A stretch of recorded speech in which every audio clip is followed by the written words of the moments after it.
அன்புள்ள ஆண்டவரே, மீண்டும் உம்முடைய பரிசுத்த நாமத்தின் பலத்தோடு எங்களுடைய நித்திரையிலிருந்து உம்முடைய கிருபை கண் விழிக்கச் செய்ததற்காய் ஸ்தோத்திரம். இந்த ஆயத்த நாளின் காலை பொழுதில் வந்திருக்கிற எங்களை உம்முடைய கரத்தில் ஒப்புக் கொடுக்கிறோம். இந்த நாளின் ஜீவிதம் உம்மோடு நாங்கள் தாபரித்து உம்முடைய வார்த்தைகளின்படி நடக்க எங்களுக்கு பலத்தை தாரோம். மீட்பர் இயேசு கிறிஸ்துவின் நாமத்தில் ஜெபிக்கிறேன் நல்ல பிதாவே, ஆமென்.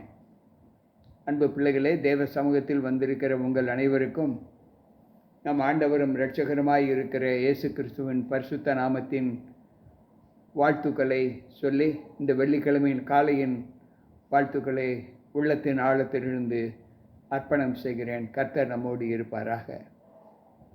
இந்த நாளிலும் கடந்த நாட்கள் முழுவதும் 7 சபைகளை குறித்து நாம் தியானித்தோம். இன்றைக்கு எக்காலங்களை குறித்து நாம் தியானிக்கப் போகிறோம். Trumpets, 7 trumpets. அன்பு பிள்ளைகளே, இன்றைக்கு நம்முடைய வாழ்க்கையில் இந்த வார்த்தை, இந்த சத்தியம் நம்மை எதை அணுகச் செய்கிறது என்பதை நாம் யோசித்து பார்த்தால், அங்கு பரிசுத்தவான்களுடைய ஜபங்கள், செலுத்தப்பட்ட தூப வர்க்கங்களையும்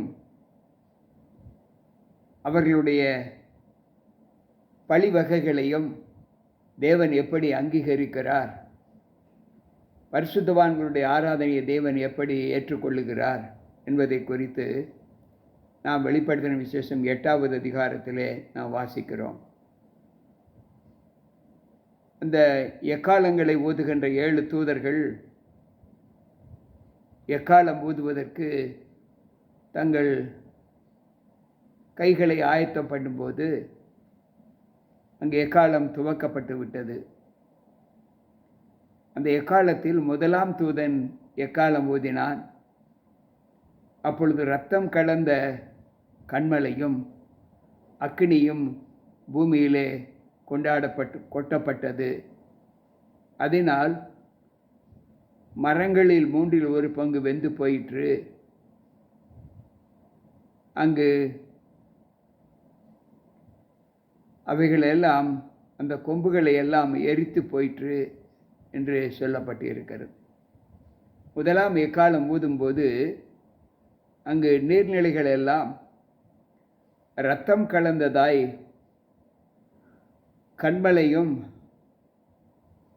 அங்கு அக்கினியும் உண்டாகி பூமியிலே கொட்டப்பட்டது.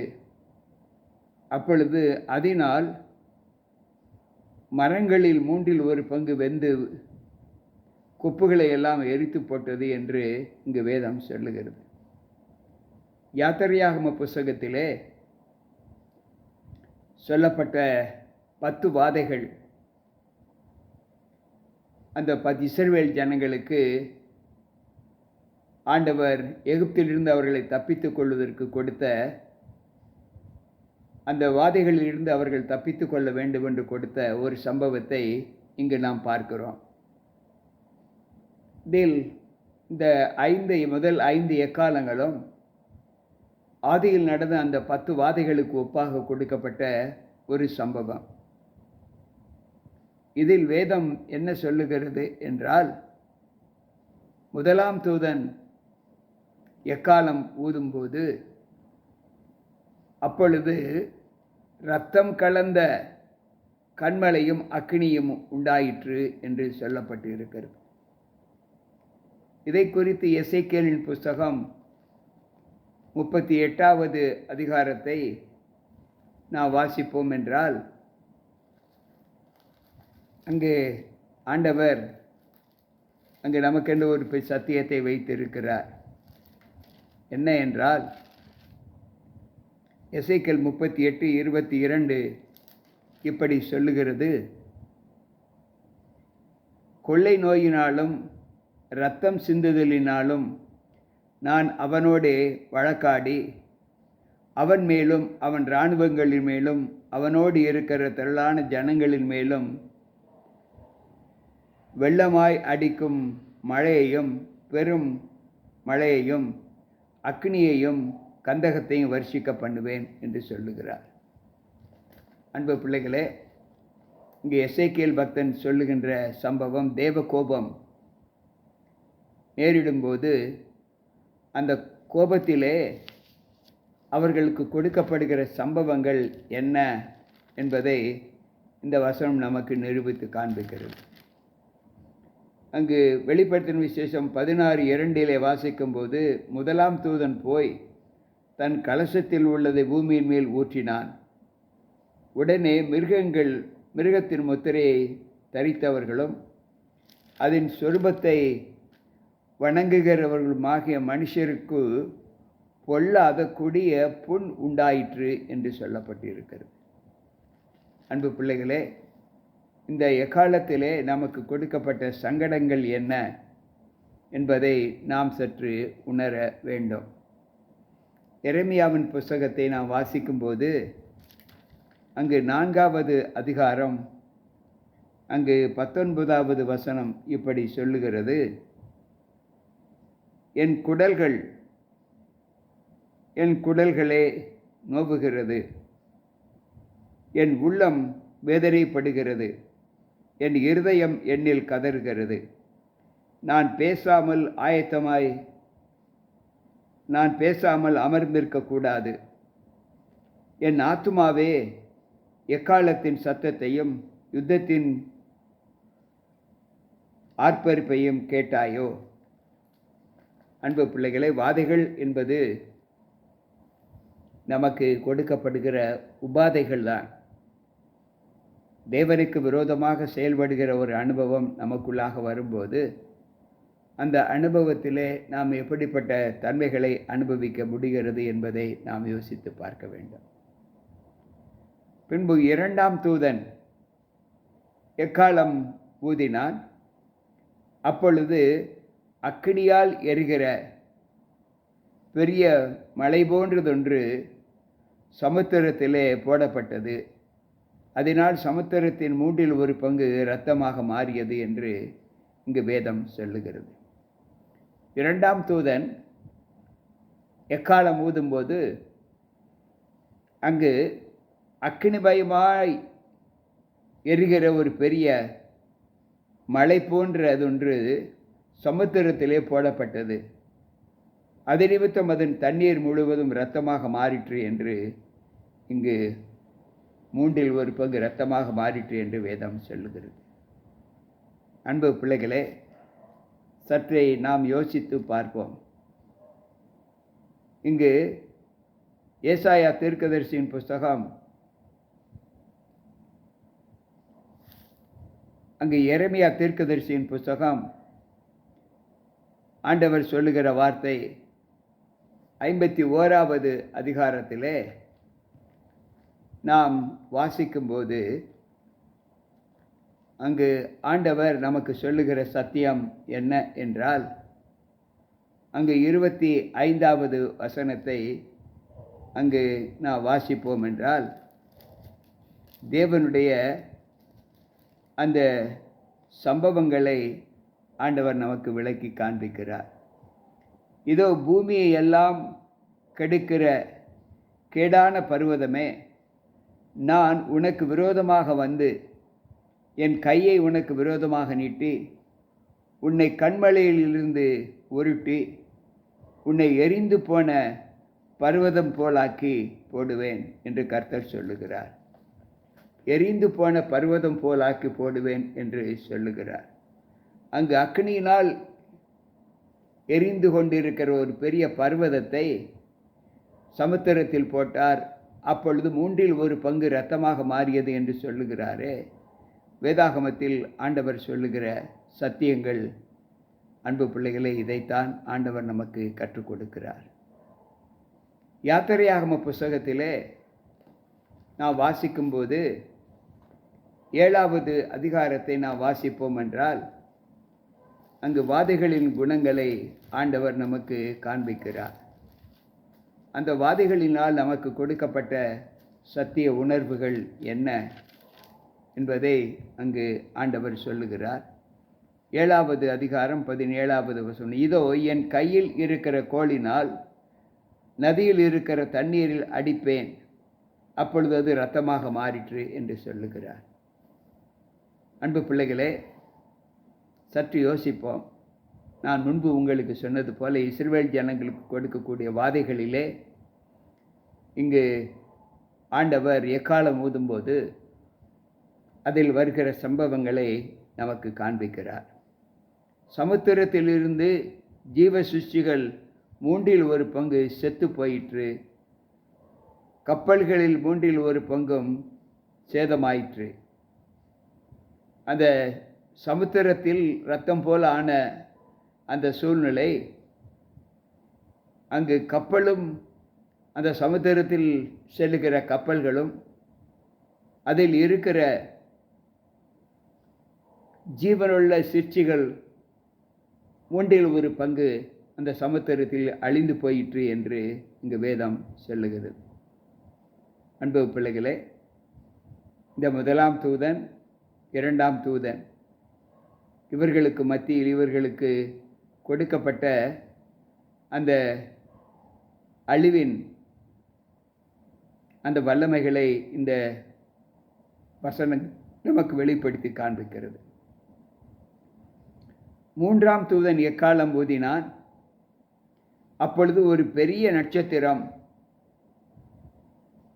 தீவட்டியைப் போல எரிந்து வானத்தில் இருந்து விழுந்தது. அது ஆறுகளின் 3/4 மேலும் நீரூற்று அங்கு எல்லா நீரூற்றுகளின் மேலும் விழுந்தது. அந்த நட்சத்திரத்தில் இருந்த அதனுடைய குணம் என்னவென்றால், எட்டி என்று பெயர். அதனால் தண்ணீரில் 1/3 எட்டியைப் போல கசப்பாயிற்று. இப்படி கசப்பான தண்ணீரினால் மனுஷரில் அநேகர் செத்தார்கள் என்று சொல்லப்பட்டு இருக்கிறது. அன்பு பிள்ளைகளே, முதலில் ஒரு மழையை, எரிந்து கொண்டிருக்கிற மழையை சமுத்திரத்தில் போட்டார்.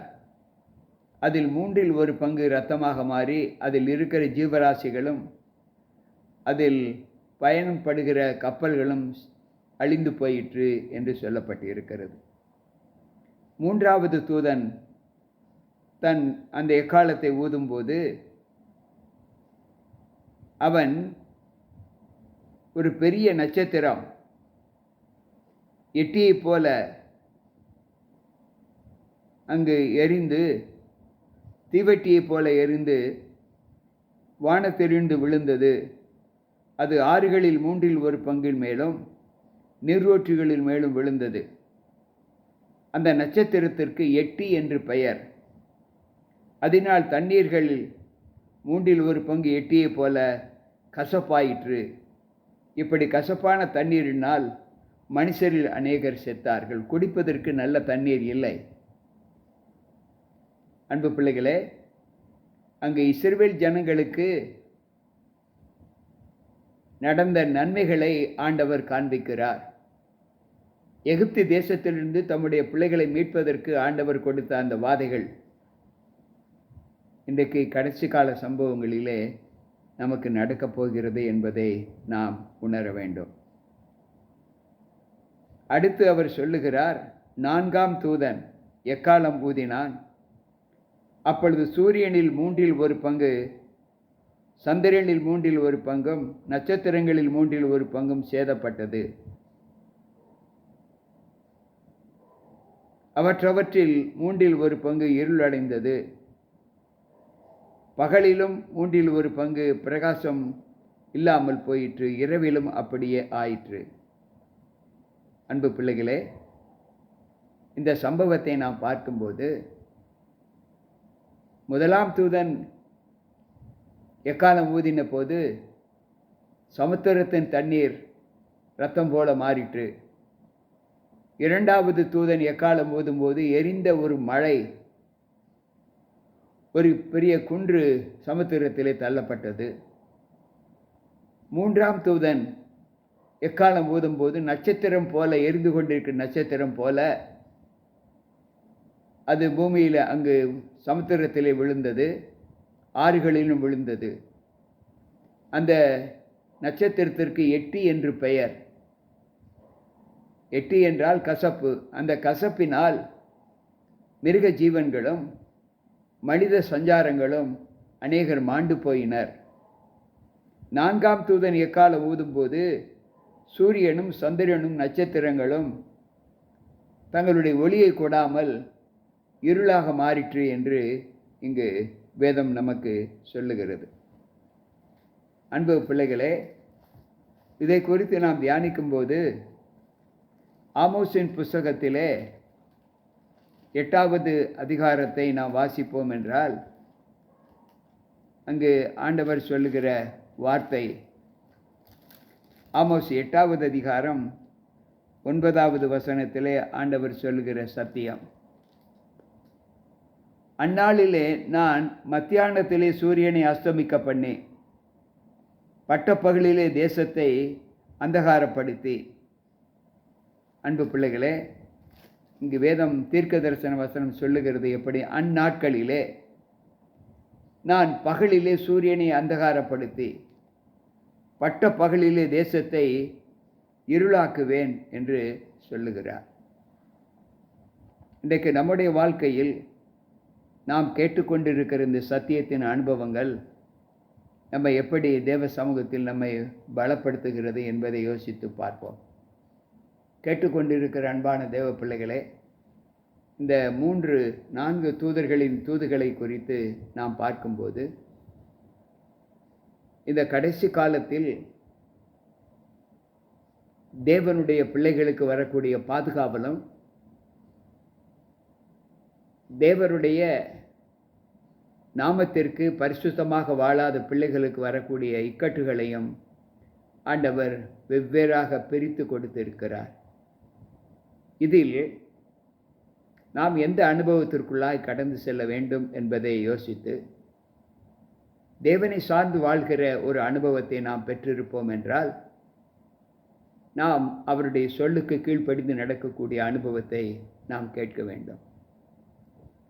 அப்படி இல்லை என்றால், தேவ கரத்தினால் நாம் அநேக பாடுகளுக்கு உள்ளாக்கப்படுவோம் என்று கற்றுக்கொண்டோம்.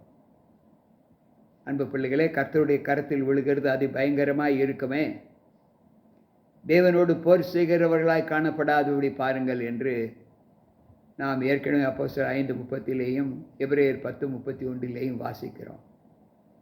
தேவ கோபம் நம் மீது வராதபடி நம்மை தேவனுக்கென்று ஒப்புக் கொடுக்கிற ஒரு அனுபவத்தை வந்திருக்கின்ற நாம் பெற்று, அவர் நமக்கென்று நியமித்த அந்த மேலான ராஜ்யத்திலே நம்மை ஒப்புக் கொடுக்க நம்மை பரிசுத்தப்படுத்துவோமா?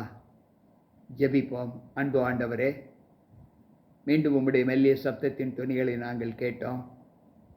4 எக்காலங்கள் ஊதப்படும் போது ஆண்டவரே, அதிலிருந்து வரக்கூடிய விளைவுகள் என்ன என்பதை நாங்கள் தியானித்தோம். சமுத்திரத்தின் இரத்தம் 1/3 இரத்தம் போலாயிற்று தண்ணீர். பின்பு எரிந்து கொண்டிருக்கிற ஒரு மழை சமுத்திரத்தின் மேல் விழுந்தது. அதில் ஜீவராசிகளும் மனிதர்களும் செத்தார்கள் என்று வாசிக்கிறோம். நட்சத்திரமும், எரிந்து கொண்டிருக்கிற நட்சத்திரமும் சமுத்திரத்தின் மேலே விழுந்தது. அதற்கு கசப்பு என்று பெயர். அது நிமித்தம் பூமியின் குடிகளும் மனிதர்களும் செத்தார்கள் என்று வாசிக்கிறோம்.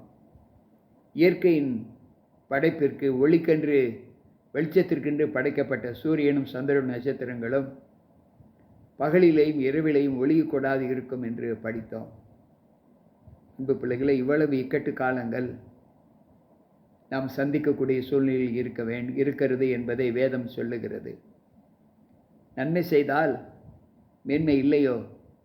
நன்மை செய்யாதிருந்தால் பாவம் வாசல்படியில் படுத்திருக்கும் என்று ஆண்டவர் சொன்ன ஆதி குரல் நம்முடைய காதுகளில் தொனிக்கிறதா? துணிக்கிறது என்றால் நாம் நன்மை செய்வதை நாம் தொடர்ந்து செய்து பாவத்திலிருந்து நம்மை விலக்கிக் கொள்வதற்கு தேவன் நம்மை காக்க வேண்டும் என்று தேவ சமூகத்தில் ஒப்புக் கொடுப்போம்.